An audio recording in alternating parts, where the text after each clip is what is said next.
Muy buenas, bienvenidos a mi canal. Antes de nada, quiero daros unas explicaciones de por qué estas 2 semanas no he podido hacer vídeos. La razón es que he estado malo, he estado con gripe y me ha afectado bastante a la garganta. Con lo cual, llevo 2 semanas en las que prácticamente no he tenido ninguna opción de poder hacer vídeo. Esa es la razón por la que no he hecho ningún vídeo en todos estos días. Esto no es un directo, esto es un vídeo. La razón también es la misma. Todavía no tengo la voz bien como para estar una hora entera hablando y he decidido entonces mejor haceros un vídeo. Ya cuando me cure bien y esté bien, volveremos a los directos. Vale, aún así, el programa va a ser muy interesante y os va a gustar mucho. He preparado unas gráficas bastante interesantes que son muy explicativas. Vamos a comenzar. Bien, fijaos esta gráfica. Esta gráfica es el crecimiento del gasto del gobierno de los Estados Unidos en referencia a sus ingresos. La línea roja es el gasto del gobierno federal y la línea azul son los ingresos. Fijaros, es una proyección, pero es una proyección que te indica lo que va a pasar en los próximos años. ¿Por qué? Porque si veis el déficit entre lo que se gasta el gobierno en intereses y en pagar la enorme y brutal deuda, y en comparación con los ingresos que obtiene de la gente, de los impuestos, podéis ver que para 2050 se proyecta que ese déficit va a ser de un 10%. Es decir, el gasto va a llevarse casi el 28% del PIB, de todo el PIB, de todo el Producto Interior Bruto de los Estados Unidos, mientras que los ingresos apenas van a llegar al 18%, 18,8%. Eso significa que prácticamente todo lo que ingrese el gobierno en Estados Unidos va a ir a la deuda, va a ir a pagar los intereses y aún así no tendrán suficiente dinero. Aún así tendrán que seguir endeudándose para compensar ese casi 10% de déficit. De manera que a medida que la deuda crece de forma exponencial, el déficit, la diferencia entre lo que gastan y lo que ingresan cada vez es mayor en una dinámica muy, muy, muy peligrosa.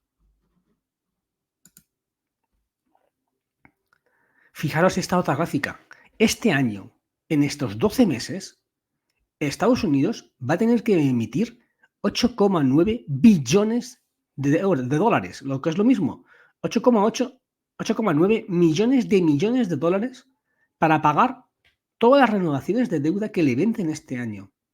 Pero no solo es eso.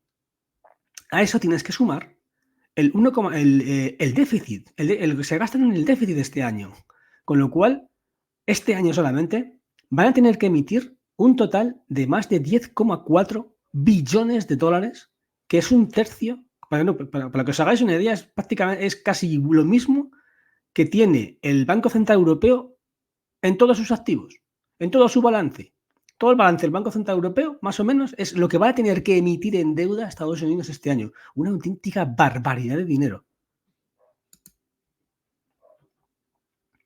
Fijaros que desde hace unos meses, apenas unos meses, desde junio, que fue cuando se alcanza el techo de la deuda de Estados Unidos, se han emitido nada menos que 3 billones de dólares. 3 millones de dólares en deuda. Es decir, esa línea roja que veis allí crece hasta el infinito. La cantidad de deuda que se emite en todos los días es una auténtica salvajada y no para. Esto no tiene forma de parar. Continúa, continúa, continúa y lo que se produce es cada vez una especie de agujero negro que se va llevando todo el dinero, se va llevando los ingresos, se va llevando todo. Prácticamente todo tiene única y exclusivamente una dirección, que es pagar esa enorme y brutal deuda.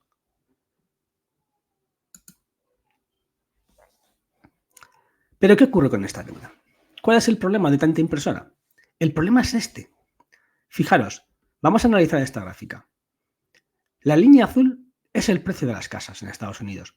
La línea roja es cómo de fácil es conseguir una casa. Es decir, cómo de sencillo o cuánto me cuesta en conseguir una casa. Si te cuesta un montón, acabamos en cero. Es decir, cero es que no tengas ninguna posibilidad de comprar casa. Cero posibilidades de comprar casa.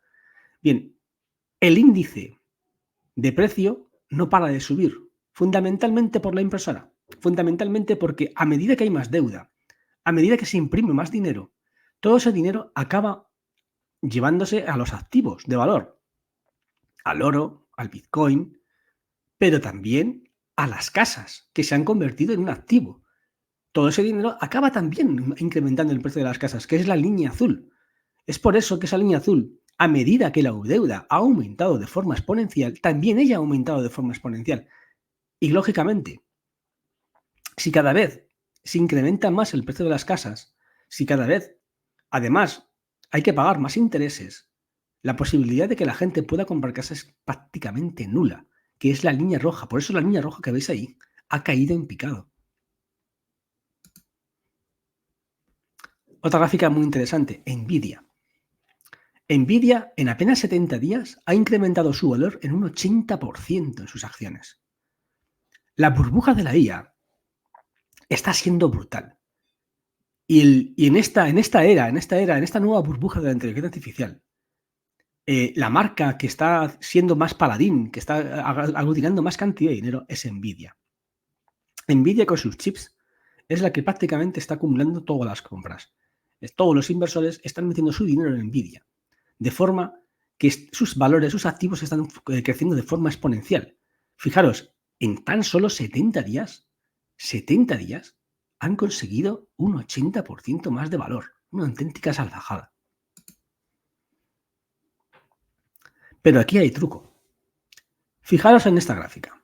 Apple en 10 años ha emitido recompras, o sea, ha comprado a ella misma acciones por valor de 612.000, 19.000 millones de dólares.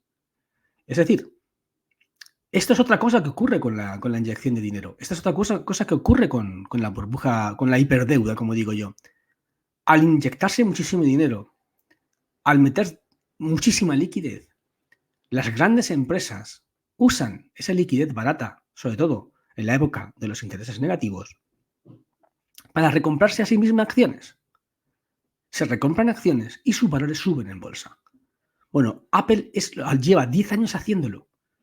Y con esa forma de incrementar el valor de sus acciones, ya lleva gastados 619.000 millones de dólares. Fijaros, aquí está el truco.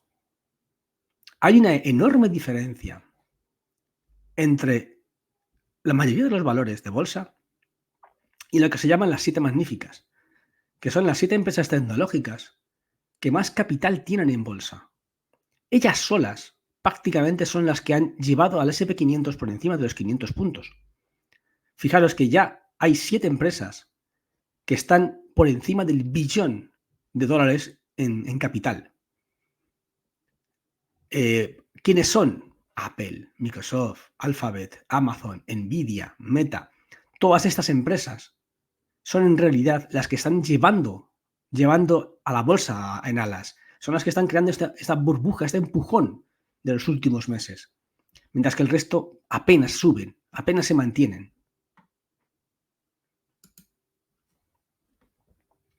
Vayamos a España. Fijaros, en enero el IPC alcanzó el 3,4%. Es interesante porque llevábamos bastantes caídas en el IPC, pero este enero, con la incertidumbre con los problemas del Mar Rojo, han provocado que el precio del petróleo no caiga tanto como se esperaba que iba a caer. Al no caer tanto, los precios se han estabilizado y no solo se han estabilizado, que han empezado a subir. Esa es una de las razones por qué en los últimos meses hemos visto volver otra vez a subir la inflación y ya estamos en el 3,4% en España.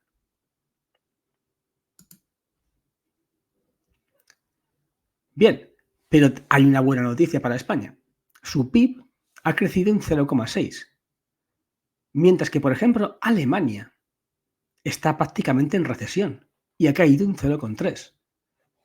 Bien, pero aquí pasa algo extraño. Yo os llevo muchos vídeos diciéndoos que la caída de Alemania es sobre todo por sus problemas con los PMIs, porque su producción está cayendo en picado. Pero también hemos visto que en España estaba ocurriendo lo mismo. La producción también estaba cayendo en picado. Entonces, ¿por qué Alemania cae un 0,3 y en cambio España sube un 0,6? No tiene sentido. Si ambos países tienen una caída en sus PMIs, ¿por qué uno cae y el otro sube? Vamos a ver la razón. La razón es esta gráfica. Fijaros, esta es la gráfica del profesor Combarro. A la izquierda podéis ver el consumo de los hogares. Como veis, el consumo de los hogares prácticamente está plano. De hecho, ha caído a consecuencia de la subida de la inflación. Pero, en cambio, lo que sube como la espuma, lo que está arriba del todo, es el consumo público, el consumo de las administraciones públicas. Eso es lo que empuja. Realmente, ese 0,6 que veis allí, que habéis visto en la anterior gráfica, es producto del gasto público, es producto de la deuda, es producto de que el gobierno se endeuda y con todo el dinero que obtiene de la deuda lo invierte en las administraciones públicas, y con esas inversiones en las administraciones públicas se consigue un aumento del Producto Interior Bruto. Es un poco absurdo, me diréis, pero ¿cómo es posible que incrementemos, endeudándonos, incrementemos el PIB? Pues así es. Eso es lo que te está diciendo esta gráfica. El incremento del PIB no es producto de unas mayores compras por la gente. El incremento del PIB es producto de unas mayores compras por parte del gobierno, por parte de las administraciones públicas. Otra gráfica interesante. Fijaros, estos son los países por número de desempleados. España sigue siendo el campeón, seguimos siendo los que más paro tenemos. Pero los segundos y los terceros son extraños. No es Grecia, no es Portugal, no es Italia. Es Suecia y Finlandia, países escandinavos. Esos son los segundos y los terceros. Me diréis, ¿cómo es posible? El paraíso escandinavo, el paraíso sueco, que hasta hace nada era la envidia de todos.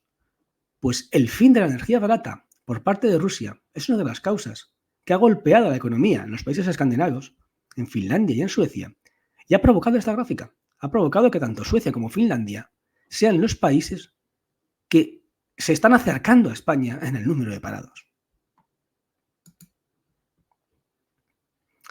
Noticia inquietante. SAP va a despedir a 8.000 trabajadores para implementar la inteligencia artificial. Eso es algo que probablemente nos acompañe estos años. A medida que se aumenta la inversión en inteligencia artificial, van a haber muchos despidos. Va a haber muchas empresas que utilicen la inteligencia artificial para conseguir ahorrar costes, despidiendo a gente y cambiando ese trabajo manual por trabajo artificial. Veremos cómo nos afecta esto, pero os he querido traer esta noticia para que estéis al tanto de lo que va a ocurrir en los próximos años.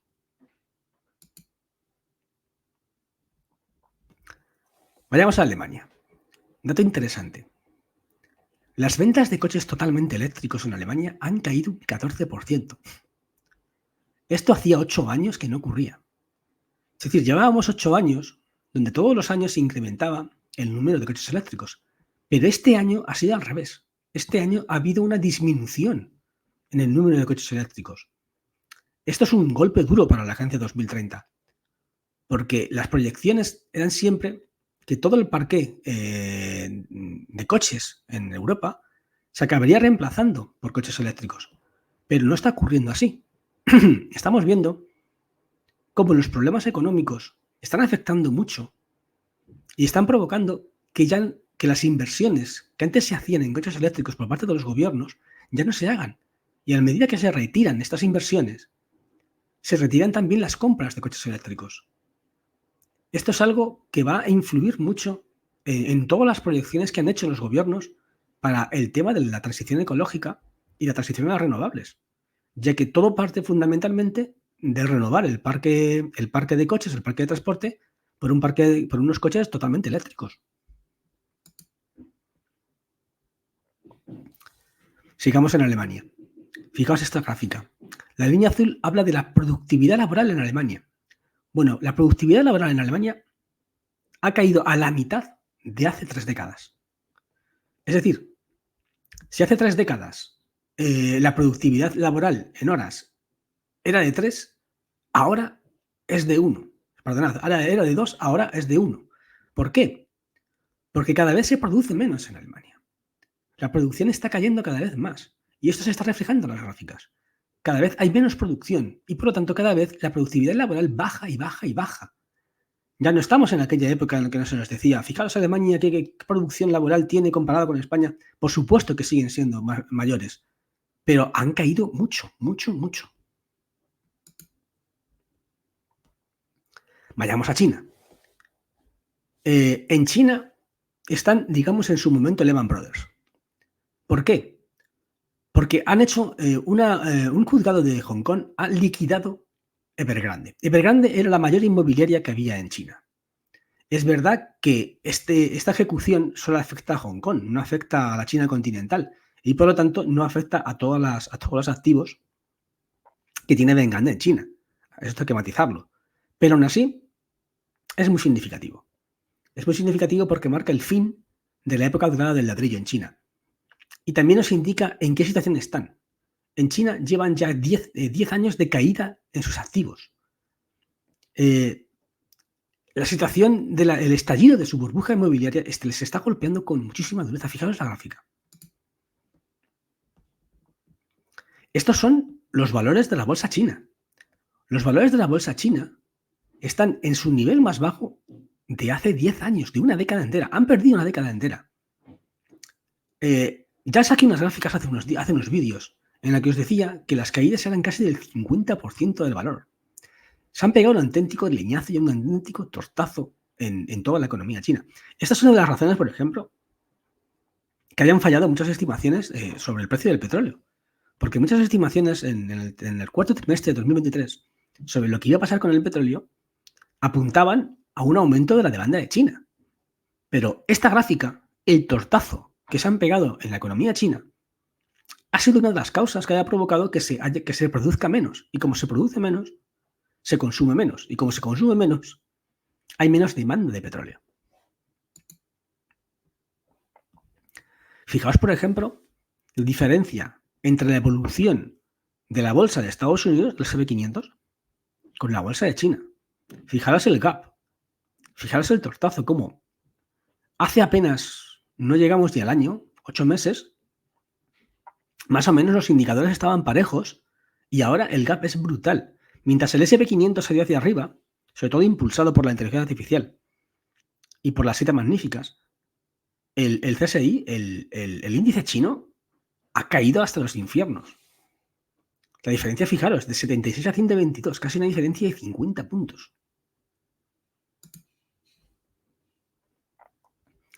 ¿Y cuál es la solución de China?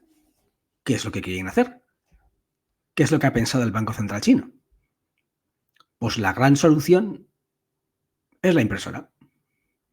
Lo que está haciendo el Banco Central chino es lo mismo que hizo la Fed o el Banco Central Europeo en la crisis de 2008. Impresora. Están realizando unas inyecciones de liquidez brutales.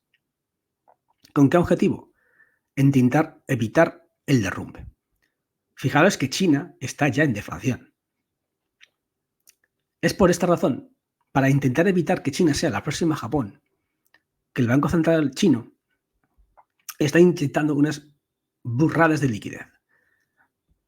¿Nos va a llevar esto a que China va a ser el siguiente Estados Unidos? ¿Vamos a ver a China teniendo trillones de deuda? Pues vamos a ver. Es posible. La verdad es que nada es descartable. Es probable que veamos una evolución de la deuda china exponencial, al igual que hemos visto en Estados Unidos. Para mí no es una buena noticia. Para mí la impresora nunca es una buena noticia. Veremos cómo termina esto. Fijaos esta gráfica. China ya está en deflación. Mientras, por ejemplo, Estados Unidos o Europa tiene una inflación en torno al 3%, ellos están en números negativos. La razón es la caída brutal del consumo. Tened en cuenta que muchísimos chinos han visto como todo su dinero que estaba metido en pisos se ha evaporado. Están viendo cómo las casas que se han comprado bajo planos no se los dan. Eso, unido a que hay un montón de inmobiliarias que están quebrando y que están dejando de construir, está provocando un auténtico terremoto en China que les está llevando aquí, les está llevando a una situación de deflación.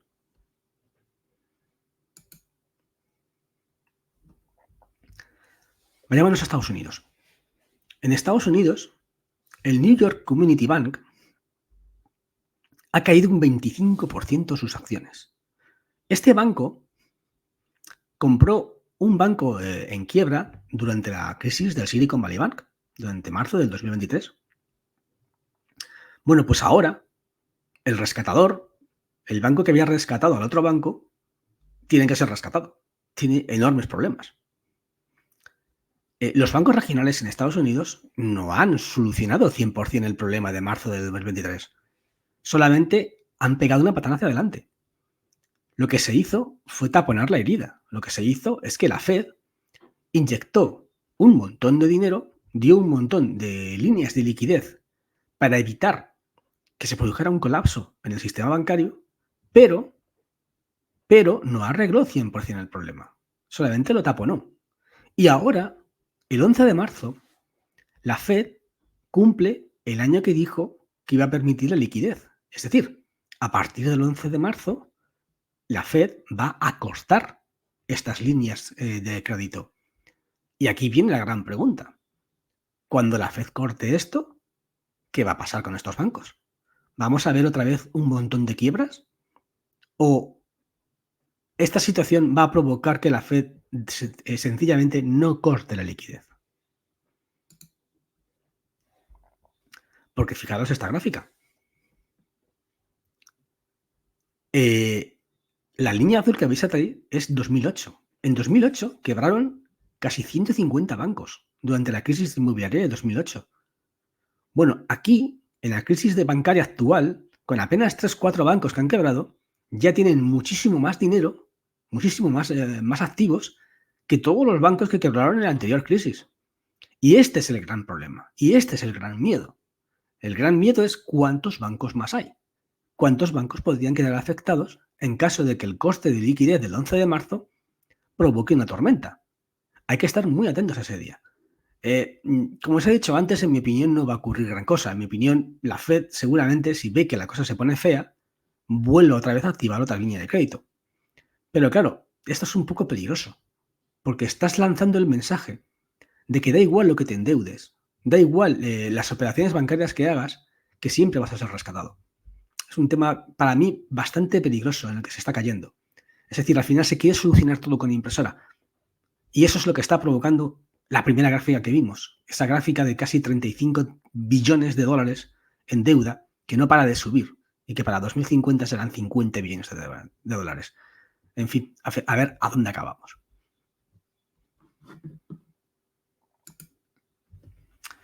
Bueno, como os he dicho, no hay turno de preguntas en este vídeo de hoy, porque ya os digo que no tengo todavía la garganta bien, lo suficientemente bien, como para estar una hora entera hablando. Ya cuando tenga mejor, cuando esté un poco mejor, haré vídeos más largos y ya haré directos. ¿Qué es la conclusión de todo lo que hemos visto? Pues que al final se quiere tapar todo con impresora. Tanto el tema de China como el tema de la crisis bancaria de Estados Unidos. Incluso se habla también en Alemania de levantar